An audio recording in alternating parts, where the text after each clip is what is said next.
வணக்கம். இந்த தடவை பிக் பாஸில் வந்து காமன் மேனும் கலந்துக்க போகிறாங்க அப்படின்னு சொல்கிறாங்க. எப்பயுமே பிக் பாஸ்னால் பிரபலங்கள் தான் கலந்துக்குவாங்க அப்படின்னு சொன்னாங்க. இப்போ கடந்த முறை பார்த்தீங்கன்னா பிக் பாஸ் 9ல் சோசியல் மீடியாக்களில் பிரபலமாக இருக்கிறவங்களெல்லாம் உள்ளே போட்டு அவங்களனால எப்படியாவது பிக் பாஸ் ஓடிடும் அப்படின்னு எதிர்பார்த்தாங்க. அவங்க பண்ணதே தான் பண்ணாங்க. திரும்பவும் எப்படி வெளியே சோசியல் மீடியாவில் பண்ணாங்களோ அதே தான் உள்ளே போய் பண்ணாங்க. அதனால் பெரிய பஞ்சாயத்தாச்சு. பெருசாக அளவில் வந்து பிக் பாஸ் பேசவே படலை. இந்த ட்ரிப்பு என்ன நினைக்கிறாங்க அப்படின்னா, சரி நம்ம காமன் மேன்களை கொண்டு வந்து உள்ளே போட்டுருவோம், பிக் பாஸ் வீட்டுக்குள்ளே போடுவோம். அவங்க தானே நிறைய மீம்ஸ் கிரியேட் பண்ணுறாங்க, நிறைய விஷயங்களை பேசுகிறாங்க. அவங்கள எல்லாமே நம்ம கொண்டு வருவோம். கொண்டு வந்து அவங்களெல்லாம் வந்து என்ன தான் செய்கிறாங்க பிக் பாஸ் வீட்டுக்குள்ளே, பிரபலங்களோட சேர்ந்து அவங்களும் போட்டுமே அப்படிங்கிற மாதிரி இருக்குது. கடந்த முறை பார்த்திங்கன்னா சமூக வலைதளங்களில் பிரபலமானவங்க, மீம்ஸ் போட்டவங்க, இப்படிலாம் எல்லாத்தையும் பற்றி ட்ரோல் பண்ணிக்கிட்டு இருந்தவங்க இவங்களெல்லாம் தூக்கி உள்ளே போட்டாங்க. ஆனால் ஒன்றுமே நடக்கலை.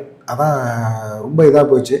இந்த தடவை காமன் மேன்களை போட்டுக்கலாம் அப்படின்னு போட்டாங்க. கடந்த முறை சோசியல் மீடியாவில் ஃபேமஸாக இருக்கிறவங்கள எல்லாத்தையும் கொண்டாந்து போட்டு எப்படி டிஆர்பி பிச்சுக்குன்னு நினச்சாங்க. ஆனால் பிச்சுக்கவே இல்லை, டிஆர்பியே குறைஞ்சி போச்சு. அந்த மாதிரி தான் இருந்தது. ஆனால் சோசியல் மீடியாக்களில் மிகப்பெரிய இன்ஃப்ளூயன்ஸ்லாம் இருந்தவங்க எல்லாமே பார்த்திங்கன்னா அவங்களுடைய நடவடிக்கை எல்லாமே மக்கள் சர்ச்சைக்குரிய அளவில் தான் இருந்துச்சு.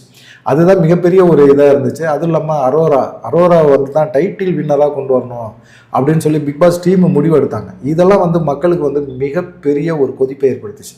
அரோராலாம் ஒரு ஆலையா, அரோராக்கெல்லாம் நீங்கள் எப்படியா டைட்டில் கொடுப்பீங்க அப்படிங்கிற மாதிரி கேள்வியெல்லாம் கேட்க ஆரம்பித்தாங்க.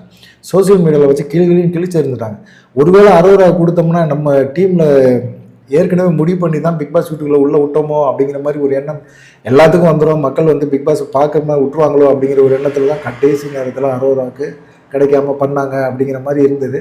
சரி, இவ்வளோ விமர்சனம் பண்ணுறாங்கல்ல, சாதாரண மக்கள் கடுமையாக விமர்சனம் பண்ணுறாங்கல்ல, இவங்களை கொண்டாந்து நம்ம பிக் பாஸ் வீட்டுக்குள்ளே போட்டால் என்ன அப்படிங்கிற ஒரு ஐடியா வந்து டக்குன்னு பிக் பாஸ் டீமுக்கு வந்து தட்டியிருக்கு. சரி, இந்த டீம் நல்லா தான் இருக்குது, இந்த ஐடியா நல்லா தான் இருக்குது, இந்த என்ன பண்ணுறது அப்படிங்கிறது தான் இவங்களுடைய எண்ணம். இதுதான் காமன் மேன் அப்படின்னு சொல்கிறாங்க. இந்த காமன் மேனை கொண்டு வந்து கிட்டத்தட்ட வந்து ஒரு பொதுமக்களில் ஒரு 10 பேரை அவங்கள செலக்ட் பண்ணி செப்டம்பர் 10 இந்த ஷோ வந்து ஆரம்பிக்குது அப்படின்னு சொல்கிறாங்க பிக் பாஸில் வந்து பார்த்திங்கன்னா இவங்களுக்கு இந்த காமன் மேனை கொண்டு வந்து உள்ளே விட்டு அவங்கள வந்து ஒரு செலக்ட் பண்ணி அவங்களோட சேர்ந்து பிக் பாஸில் மீதி நபர்களோட போட்டி போட வைக்க போகிறாங்க அப்படின்னு சொல்கிறாங்க. இந்த காமன் மேன் நிகழ்ச்சியை வந்து முத்துக்குமரன் பிக் பாஸில் இருந்து வந்தார்ல, அவர் நடத்த போகிறாரு. இல்லை அப்படின்னா மாயகிருஷ்ணன் அப்படிங்கிறவங்க அவங்க பண்ண போகிறாங்க. 2 பேரில் யாரோ ஒருத்தவங்க இந்த பிக் பாஸ் நிகழ்ச்சியை பண்ண போகிறாங்க அப்படிங்கிறது இருக்குது.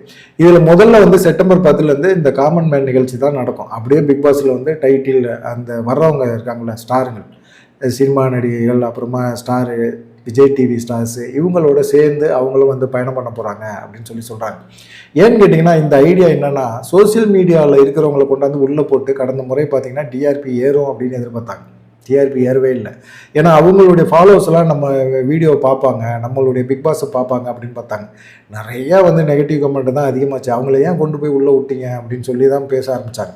அதனால் இப்போ வந்து விமர்சனம் பண்ணுறவங்களே உள்ளே போட்டோம்னா என்ன ஆகும், அவங்க குடும்பத்தார் பார்ப்பாங்க, அக்கம் பக்கத்தில் பார்ப்பாங்க, பிக் பாஸ் வீட்டுக்குள்ள இவங்க வந்திருக்காரியா அப்படின்னு பார்க்க ஆரம்பிப்பாங்க. இப்படி பார்த்து என்ன ஆகும், நமக்கு வியூஸ் அதிகமாகும் அப்படிங்கிற ஒரு எண்ணம் வந்து இப்போ பிக் பாஸ் டீமுக்கு வந்திருக்குது. பார்க்கலாமே, இந்த மாதிரி ஒரு ஐடியாவை எடுத்து பார்ப்போமே அப்படிங்கிற மாதிரி இருக்குது. பிக் பாஸ் வீட்டுக்குள்ள நுழைஞ்ச பிறகு அங்கே இருக்கிற ஹீட்டு, டெம்பரு, எல்லா விஷயங்களும் அவங்க உண்மையாக உணர்ந்து இந்த இடத்துல நம்ம இருந்தோம்னா இப்படி தான் நடக்கும் போல இருக்குது, நம்ம வந்து வெளியே உட்காந்துக்கிட்டு வீடியோ போட்டுக்கிட்டு இருக்கோம் அப்படிங்கிற மாதிரி ஒரு நினைப்பை அங்கே உருவாக்குறதுக்கான ஒரு முயற்சியை எடுக்கிறாங்க. இது வந்து வித்தியாசமான ஒரு முயற்சி தான்.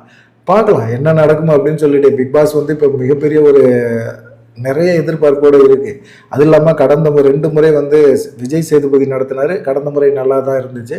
இந்த முறை அதோட சூப்பராக பண்ணணும்னா காமன் மேன் ஒரு 10 பேரை உள்ளே விட்டு அவங்களையும் பிக் பாஸுக்குள்ளே கொண்டு போய் சேர்க்கணும் அப்படிங்கிற ஒரு எண்ணத்தில் இருக்கிறாங்க. பாதி விஜய் ஸ்டார்ஸ் தான் வருவாங்க, பாதி காமன் மேன் வருவாங்க. பார்க்கலாம் என்ன நடக்கும் அப்படின்னு. 2 வீடு கிடையாது, சிங்கிள் வீடு தான். சிங்கிள் வீடை வச்சு எப்படியெல்லாம் விளையாட போகிறாங்க, எப்படியெல்லாம் செயல்பட போகிறாங்க பார்த்துக்கிட்டே இருங்க பிக் பாஸை. நம்மளும் பிக் பாஸை ரிவ்யூ பண்ணுவோம், நீங்களும் பாருங்கள். நன்றி, வணக்கம். தொடர்ந்து நம்ம சேனலுக்கு லைக் பண்ணுங்கள், சப்போர்ட் பண்ணுங்கள், சப்ஸ்கிரைப் பண்ணுங்கள். நன்றி.